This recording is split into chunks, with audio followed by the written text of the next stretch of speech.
আসসালামু আলাইকুম। আজকে আমরা এসেছি পাহাড়পুর বৌদ্ধবিহার, পাহাড়পুর বদলগাছি নওগাঁই।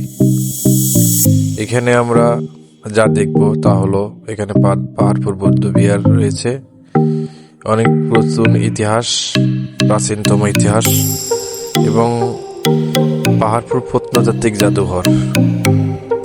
চলুন আমরা পুরো পাহাড়পুর বৌদ্ধবিহার ও জাদুঘর এক নজরে দেখে আসি।